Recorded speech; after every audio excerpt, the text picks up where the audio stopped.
Mga bok, sa mga nagninegosyo, nagsisimula magnegosyo, tip ko sa'yo, huwag ka muna mag-goal, mag-ipon. Ang isipin mo muna mag-expand. Basta may buffer ka, any amount na buffer mo na yung tipong hindi ka pwedeng sumagat, okay? So, huwag mong i-goal na mag-ipon agad. Expand, expand, expand, expand, and magulat ka. Nung lalaki na yung negosyo mo, kahit hindi mo goal mag-ipon, matatambak talaga pera mo kasi lumaki ng massive talaga yung income mo, yung profit mo sa business. Kaya may mga nagsisimula na goal agad mag-ipon, so si safety agad. No, hindi pa yung si safety. Maximize, expand, expand.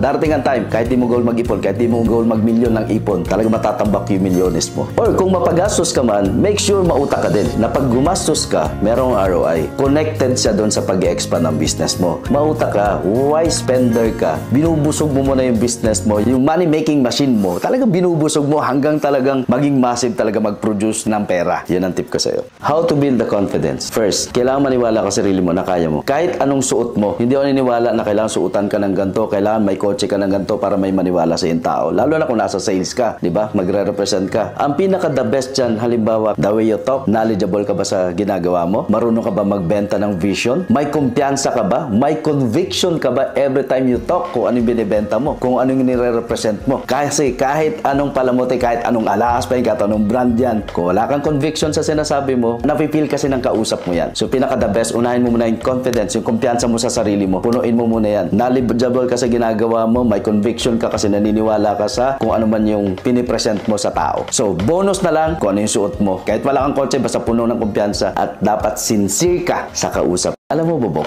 na lagi tayong humahanga sa ibang tao. Pag may mga successful, happy, may mga nagsaselebrate ng success. Pero sometimes, ang bulong mo sa sarili mo, baka sila lang yan, swerte yan, kaya kasi nila, magaling kasi sila. Yes, totoo yung mga inisip mo. Pero huwag na huwag mong kalimutan na every time nakausap mo yung sarili mo, dapat sinasabi mo sa sarili mo, kakayanin ko din yan, kaya ko din yan, magagawa ko din yan. Inspired ako sa kanila. Kaya ko rin gawin. Gusto ko rin marating ko ano yung narating nila. Lagi mong tatandaan, kahit ano pa yan. Pag sinabi mong hindi kaya, totoo yan. Pero pag sinabi mong kaya ko, totoo din yan. Mamili ka na lang doon. Pero mas masarap, masabi mo sa sarili mo na kaya mo. Kasi ang kasunod niyan, yung result na gusto mo po.